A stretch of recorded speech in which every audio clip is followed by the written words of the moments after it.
Well, holy crap, I got tagged. I'm not entirely sure how to deal with this, since I'm really not used to people paying attention to me. So, Alright, heaven or hell, Duel 1, let's rock. How did you come to make videos for YouTube? For the longest time, I've wanted to make people laugh as a career. Like, way back when we were doing the what do you want to be when you grow up thing in primary school, everyone else was saying doctor, nurse, fireman, whatever. I said stand-up comedian. Anyways, I don't remember how, but I stumbled across Let's Play Gunstar Heroes, done by Duke of the Bump and Mors Draconis, and it was great, because it was precisely what I was doing at the time, just dicking around and playing video games with my friends, except these guys were doing it in front of an audience who were genuinely entertained by it. So I vowed that I too would let's play games for the internet.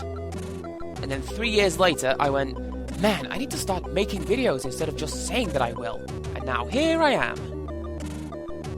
Question 2. Do you drink alcohol? And what are your opinions? I don't drink alcohol.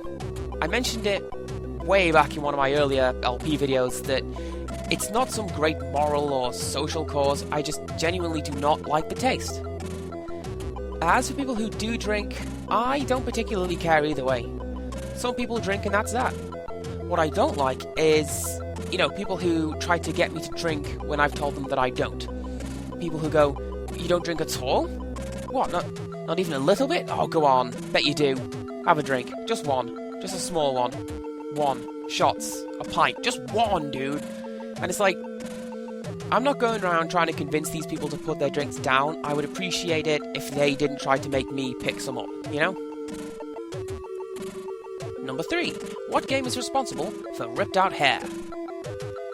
Very few games get to the point of making me angry, largely because I'm entirely too laid back for my own good. Like, okay, I'll get a bit annoyed at Team Fortress 2 when nobody knows how to play, I'll get annoyed at overly aggressive players in versus games, but not to the extent of mass frustration. However, if you were to say Chitose Tachibana from Fatal Frame 2, or most of Devil May Cry 4, then that's a whole other matter. Chitose Tachibana is a character who forces you to play hide and seek with her, in a mansion. And one of her hiding places is inside a cupboard that you're never told about, and one of them is inside a cupboard that you are told about, but that you are told you cannot open and that nobody can get in or out. And it drove me insane playing the hide and seek portion of the game, much more so than it really should have done. Devil May Cry 4 is just... I like that they're going for a game where the whole point is to show off while you kick ass. I think that's brilliant, but the latter part of the game just annoys me. Like, okay, if you've played Dante Must Die, I think, no, not that, it's Hell or Hell. Hell or Hell mode. All the enemies have double the stats that they have during regular gameplay, but you're made of glass, and one hit will kill you.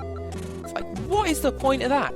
And, okay, yeah, there's also the Tower of Blood, where they throw an endless stream of enemies at you, and you have to kill them within a time limit that's entirely too strict to reasonably do anything with.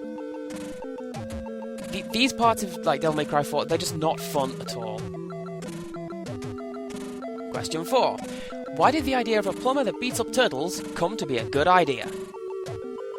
I think a lot of this one is to do with the fact that for my generation, Mario is one of the very first video games we ever played. Not me, personally, because I had a different start to everyone else, but pretty much everybody in my primary school had played Sonic or Mario. Some kids did have a more varied collection, obviously, because we were sorting out the gamer kids right from an early age, but at the core of it was Mario. And I also think that a lot of it has to do with people not having a great deal of choice at the time. Like, if you bought a NES at the launch, what choice did you have gameplay-wise? You had Mario, Duck Hunt, or absolutely nothing. And I also think that a lot of it is like that at the time we had expectations that we could just have this is the good guy, that's the bad guy, and leave it at that. Whereas today, if they brought out a game, like if you look at Halo, Master Chief is a good guy, go and kill things. Yes, people would play it, but it wouldn't be as good or as well received as the massively convoluted backstory that they came up with for the Halo universe, for an example. Question 5. What's your opinion of the social situation in your country? Well, now... See, you picked kind of a bad time to ask that one, because a lot of people are rioting over here, and it really doesn't look good. I mean, personally, I think it's stupid. You know, if you're unhappy about something, then what's wrong with a strongly worded letter to the Times? You know, you don't pick up a brick and throw it through somebody's window. That is the precise opposite way of getting people to take you seriously, you know? But, I mean, when it comes to explaining this to the rioters, it's hard to get your point across because you've got more than one GCSE, so you can't really lower yourself to their level, it's too far down. Question 6. How old were you when you started gaming? And the answer to that one is 3.5, which ties into question 7. What was your first console, and how did you get it? When my dad was at university, his lecturer wanted assignments to be typed up, so they could be read without eye strain or whatever. Trouble was, while most people at the time owned a basic computer like a Windows 3.1 machine at the very least, my family didn't, and we couldn't reasonably afford a PC. So I don't know where he got it from, but my dad picked up a trusty Amstrad CPC 464 Basic, which I promptly shanghaied when I realised I could play Teenage Mutant Ninja Turtles on it. Much like Elanarae and his Atari, you can't really call it a console because it was a home computer technically. So I mean, if you did want to get pedantic, my first console was a Game Boy Classic. Or, as my folks hilariously called it, a Game Brick. Funny story about that actually. It was meant to be a gift for my 7th birthday, but my folks got it for the previous Christmas instead. So I open up the last gift in my bag, pull out a Game Boy, and I look at my folks and go, yeah, this is meant to be a birthday present? Like they were the stupid ones for giving me such an amazing gift early? Of course, then I fired up Mario Land and began my descent into existing solely on the digital plane, which, well, you can see how well that's worked out. Question 8. What games did you love to play as a child? That's kind of a tricky one, again because I used to play all sorts of things when I was younger, most of which I have reviewed in depth in my earlier videos on this channel. I think the one that I played the most frequently was Amsoft's Fruit Machine, and the one that I played a lot and continue to play today was Gremlin's conversion of Space Crusade. But, I mean, really, you could just pick any of the first, 5, 6 seasons that I've uploaded. There's, you know, West Bank, Glider Rider, Suivo's World, the Dizzy games, all sorts of stuff. Question 9. Which do you play most at the moment? And with that one, I'm mostly playing games that I am, or I'm intending to, Let's Play.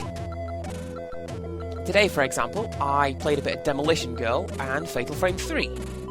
Now, the first one is mostly god-awful, and I don't think it lends itself well to being Let's Played, but, you know, I'm probably going to do it anyway, because since when did something being a bad idea ever stop me from doing it? I've also been playing a lot of Blur Online, and Blur Online consists of, like, 3 kinds of people. There's the guy who always plays Blur Online, who knows all the tips and tricks and glitches to get ahead and stay ahead. There's the guys who play the maximum aggression playlist, then get angry that you're playing aggressively. And finally, there's me. As you can imagine, it's not a great deal of fun. Oh, I'm also playing Pokemon Black. Gotta love Pokemon. Question 10. What are your top 3 current games?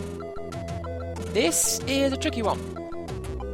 My favourite games tend to change on a daily basis pretty much, depending on how I feel or what I'm playing.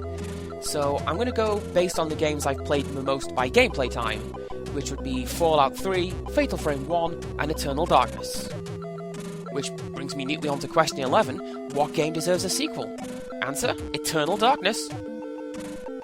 Actually, with that said, they were hinting at a sequel for Eternal Darkness.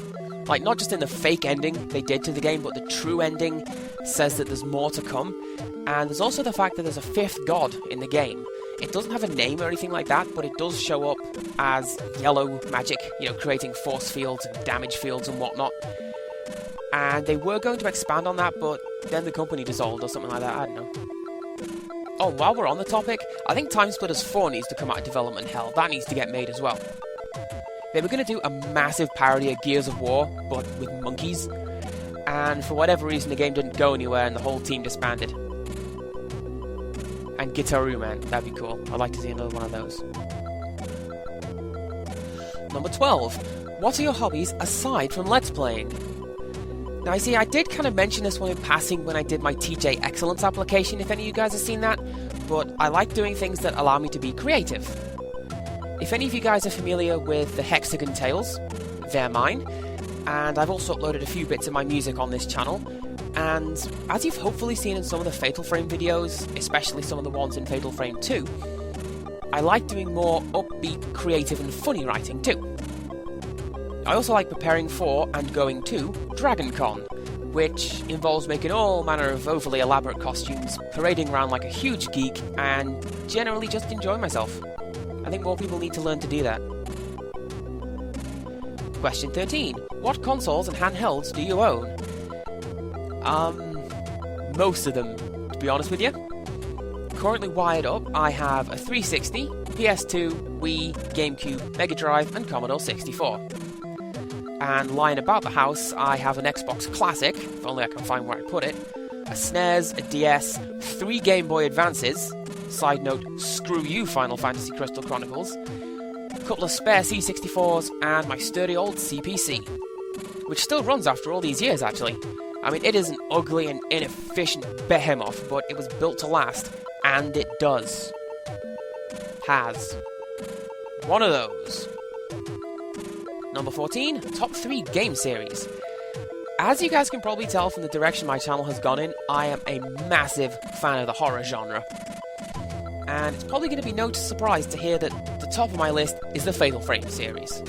It's got everything that I like in a horror game, and each title has so many randomly generated elements that, I mean, technically speaking, it's never the same game twice, it's always putting you on edge, and I love that. Second, or, well, no, I mean joint first, if you can call it that, Silent Hill. The series peaked with Silent Hill 2, if you ask me, although Shattered Memories came damn close to being the best. But I love the atmosphere of the games, and the way that they work on so many levels. Like, if you want to play Silent Hill for a cheap scare, then you can, but if you want to look into absolutely every minute little detail and you know, peel apart the symbolism, then you totally can, because it's all there if you want to look for it. Finally, and I mean this one might come as a surprise to you guys, the Donkey Kong Country / Donkey Kong Land series of games. I played all 6 of those games to death when I was a kid, along with Donkey Kong 94, and I absolutely love them, mainly because they appeal to my OCD and the fact that I have to 100% things if I can. Honourable mention goes to F-Zero. Now, the last one simply says final words on gaming and Let's Playing, which, I'll be honest with you, that's kind of a big one. But, okay, with regards to gaming, I think the biggest message I have echoes Elanarae's, and that is, just everybody, chill out. Okay, going back to when I was talking about Blur, I was saying how, you know, there are guys who play to win, and if they don't come in first place, they will rate you all negatively, and then leave, finding a group that they can dominate. Or if they do come in first place, they will talk so much smack about everybody else who has better things to do than to troll an online racing game like it's their job, you know? Another one that's, I don't know if it's prevalent on any other console or anything like that, but on the 360, if people notice you don't have a headset, they will scream at you like it's the end of the world, and suddenly every single fault that your team makes is directly linked to the fact that you don't have an earpiece. And wouldn't you know it, the reason I don't wear a headset is because of people like that. People who freak out as soon as something doesn't go quite right and yell and scream at you. Again, I mentioned it in one of my earlier videos, the reason I don't wear a headset is because Xbox Live very frequently has nothing of interest to say. And, well, as for Let's Playing, I will say what I've said many times before, anybody can do Let's Plays. It really is as easy as you think it is, just sit there and record yourself talking while you play video games. But to be a good Let's Player, that's the tricky part. It really is tough, and speaking personally, I don't think I've cracked it yet. What I will say is, don't get disheartened if things don't seem to be working out. It really is sad to say it, but doesn't matter how much time and effort you put into your Let's Plays, how funny your jokes are, how perfect and dry your delivery, you will never be as popular as the guys whose commentary style is to suffix every sentence with, "and that's what she said." But don't let that get you down, because, I mean, if you're having fun and your friends are having fun, that's all that matters. Besides, and, I mean, this is another thing I've said before, I do tend to focus on the quality of my fans rather than the quantity. I've got people like Hindleyak, Larry Bundy, Crowley9, Elanarae, Zulka, Darth, Matt, Sam. All of these people watch my videos and like what I do, so I win. I mean, don't get me wrong, I like and appreciate everybody who subscribes, likes, comments, whatever, but the guys I mentioned have been doing Let's Plays and gaming-related videos for years, and for them to look at what I churn out and to go, yeah, that's pretty good, that really does mean a whole lot to me. Righty, who to tag? I'm gonna preemptively tab Rizulka. I know that Darth Helmet's gonna do it, and I want to ruin it for him. Duke of the Bump, also, assuming he's not dead, has come back and continues to watch what I do. And I'm also gonna tag Crowley9, because that guy doesn't get as many hits as he really ought to. Still more than me, though.